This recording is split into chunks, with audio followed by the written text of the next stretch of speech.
परम पुरख है नाम तेरा तू देवी गुणा दा दाता है रहंदा ओ आनंद च हर पल जिसदा तेरे नाल नाता है।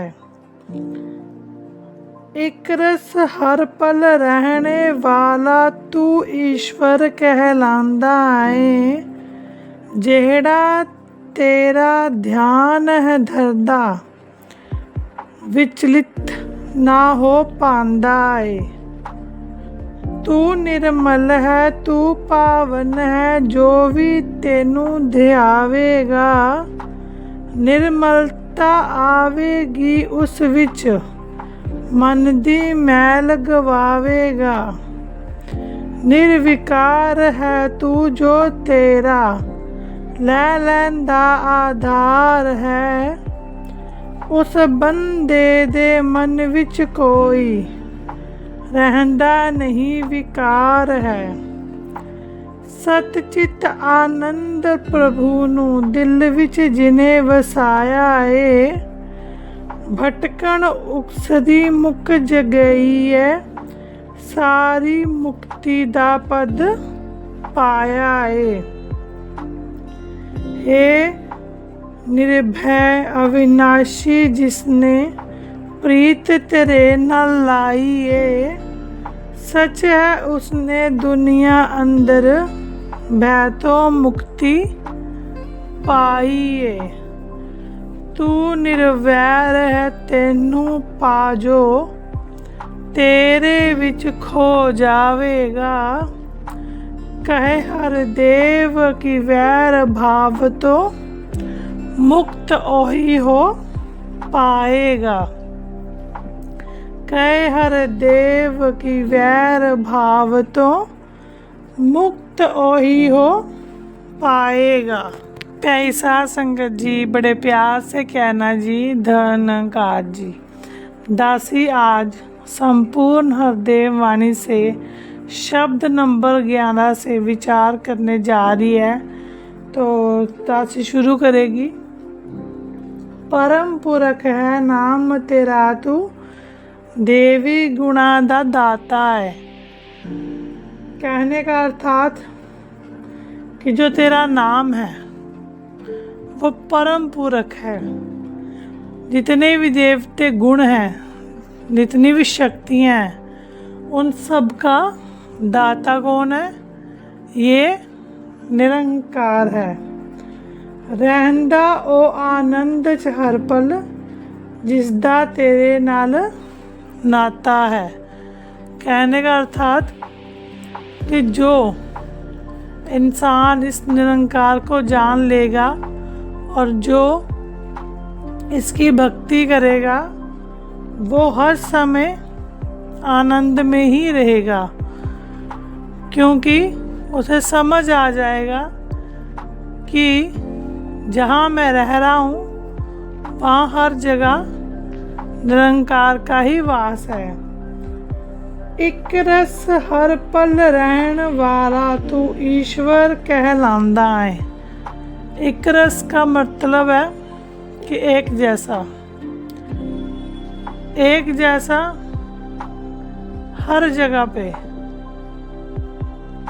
मतलब कि जो यहाँ पे है वो वहाँ पे है, जो अंदर है वो बाहर है, इसमें कोई दो राय नहीं है। तो वो क्या कहलाता है? ईश्वर कहलाता है क्योंकि ईश्वर हर जगह एक समान है। ये ऐसा नहीं है कि आपके पास अलग है किसी और के पास अलग है। जो निरंकार आपके पास है वही निरंकार हर एक के पास है क्योंकि निरंकार तो एक है। इसने दुनिया रची है अलग अलग मनुष्य बनाकर जीव जंतु पेड़ पौधे बनाकर, पर निरंकार कौन है? एक ही है जिसे हम ईश्वर भी कहते हैं।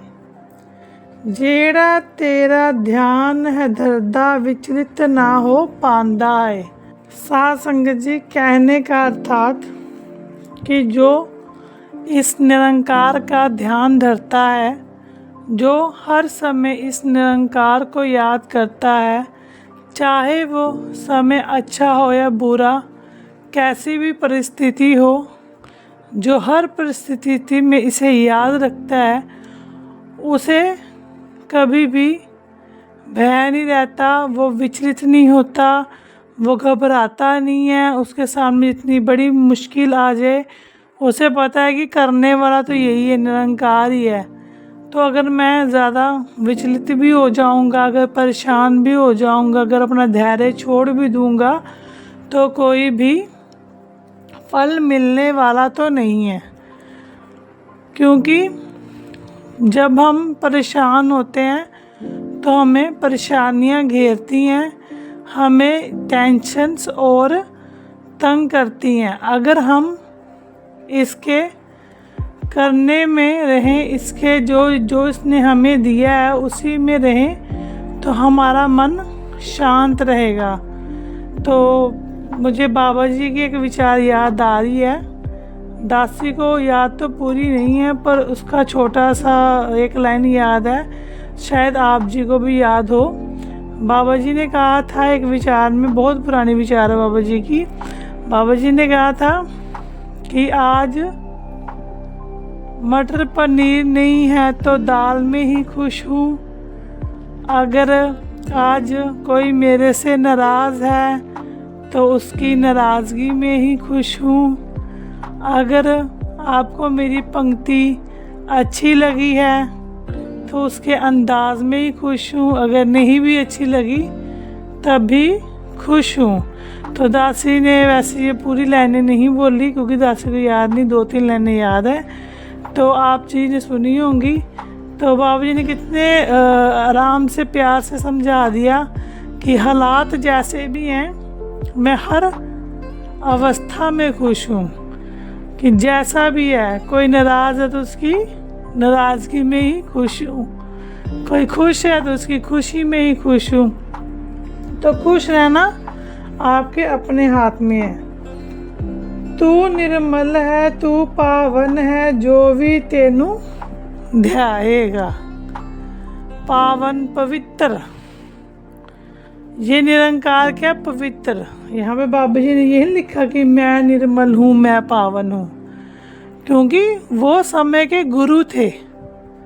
जैसे कि आज माता सुदीक्षा जी हैं। कभी भी हमारे निरंकारी मिशन में ये नहीं बोला गया कि मैं भगवान हूँ, मैं ईश्वर हूँ, नहीं। क्योंकि निरंकार जो है वो हर जगह पे है, ना उसका शुरू था ना उसका अंत है। तो तू यहाँ पे किसके लिए उपयोग किया गया है? निरंकार के लिए, कि ये इतना पावन है, इतना निर्मल है, जो भी तेनू ध्यावेगा, कि जो जो इसको याद करेगा वो भी इतना पावन और पवित्र बन जाएगा, क्योंकि ये खुद ही इतना पावन और पवित्र है। निर्मलता आवेगी उस विच, मन दी मैल गवावेगा। बाबा जी ने देखो कितना सुंदर लिखा है कि निर्मलता, कि निर्मलता का अर्थात होता है कि साफ सुथरा, पावन, धैर्य, वो आएगी उस इंसान में। मन की मैल, जो भी उसके मन में बुरी बातें या बुरे सोच विचार हैं, जो भी बुरी, कुछ भी किसी के लिए भी अगर गलत है, अगर अपने लिए भी गलत है, अगर कुछ भी द्वेष है, उसके मन से वो कम हो जाएगा। निर्विकार है तू जो तेरा लै लैंदा आधार है। निर्विकार है मतलब कि उसका जो मन है वो साफ हो गया है, उसके अंदर कोई विकार नहीं है, उसके अंदर बुराई नहीं है। तो जो भी इसका नाम ध्याएगा वो क्या है? निर्विकार।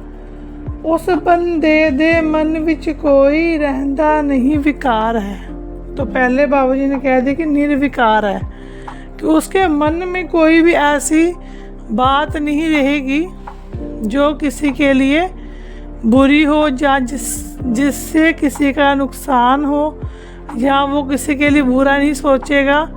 तो अगर हर इंसान ऐसी अपनी सोच बना ले तो ये सृष्टि कितनी सुंदर बन जाएगी। सतचित आनंद प्रभु नू दिल विच जिन्हें वसाया है। सतचित कि अपने मन में जिसने भी इस निरंकार को बसा लिया। देखिए जी, भक्ति दिखावे की नहीं होती कि हम आज गए जी सत्संग गए या मंदिर गए या गुरुद्वारे गए, हमने वहाँ जाके राम राम हे प्रभु निरंकार निरंकार कर लिया तो हमने दिखाया कि आज हम इतने घंटे सत्संग में जाके आए हैं, मैंने तो इतने घंटे पूजा की है। तो उससे कुछ नहीं होने वाला, क्योंकि वो दिखावा है, वो हम किसी को दिखा रहे हैं। हम जाते हैं जगह सत्संग में भी जाते हैं तो हमारी क्या आदत होती है, हम गप्पे भी मारते हैं। तो सत्संग जी जब हम ये काम करते हैं ना कि हम गप्पे मारते हैं, सत्संग में भी हमारा ध्यान बातों पे रहता है। सत्संग जी बाद में भी हम ध्यान बातों में रखते हैं, चाहे वो निरंकारी सत्संग हो, चाहे वो मंदिर मस्जिद हो, चाहे वो गुरुद्वारा हो, हर जगह की बात दासी कर रही है। क्योंकि हम जब भी जाते हैं कहीं धर्म स्थान पे, हमारा ध्यान वहाँ कम होता है, दिखावे में ज़्यादा होता है। तो उसे दासी भक्ति नहीं कहेगी, वो भक्ति है ही नहीं है, क्योंकि वो दिखावा है। भक्ति क्या है? जब आप अपने अंदर इस निरंकार को याद रखो, उठते बैठते सोते जागते बस तू ही निरंकार, मैं तेरी शरण हाँ मैनू बख्श लो।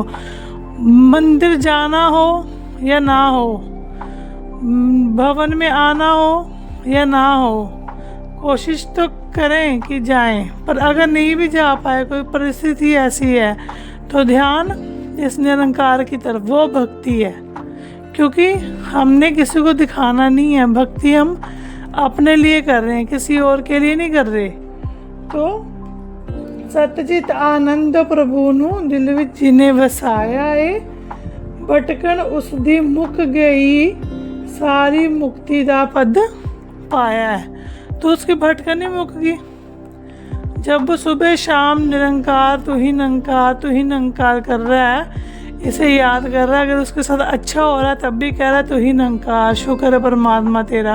अगर कुछ बुरा भी हो रहा है, कह रहा है तू ही निरंकार, भगवान जी देख लेना क्या बात होगी, समझ नहीं आया, तो शुक्र करो, हर चीज़ में शुक्र करो। शुक्र है कि इतना ही नुकसान हुआ, या शुक्र है इतना ही हमें मिला, शुक्र कीजिए, हर बात में शुक्र कीजिए, क्योंकि देने वाला भी यही है, लेने वाला भी यही है, इसके बिना कोई भी नहीं है।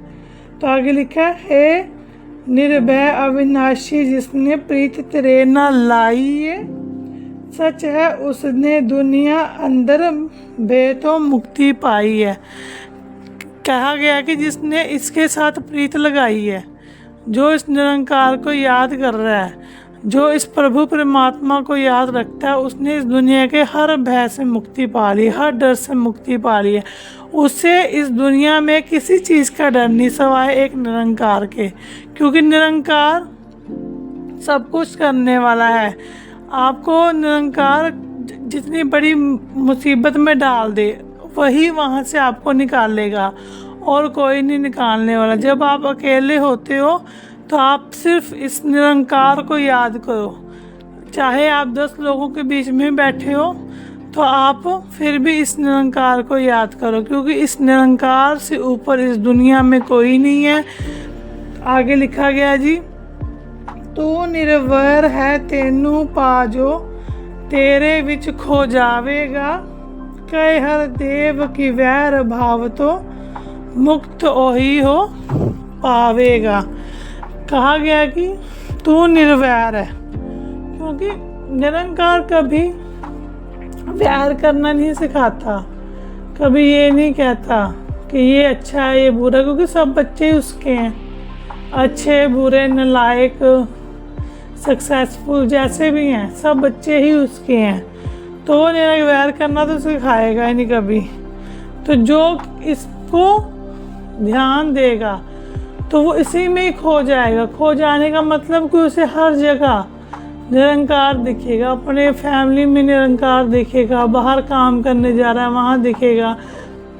तो जिसको निरंकार दिख रहा है हर जगह पे, वो कभी किसी का गलत नहीं कर सकता, ना वो कभी अपनी फैमिली के साथ गलत कर सकता है, ना वो जहाँ पे वो काम कर रहा है वहाँ पे गलत कर सकता है, ना वो जाकर अगर वो समाज में किसी भी दायरे में रह रहा है, कहीं भी रह रहा है, वो हमेशा हर इंसान का भला करने का सोचेगा। प्यार से कहना जी, धन्यवाद जी।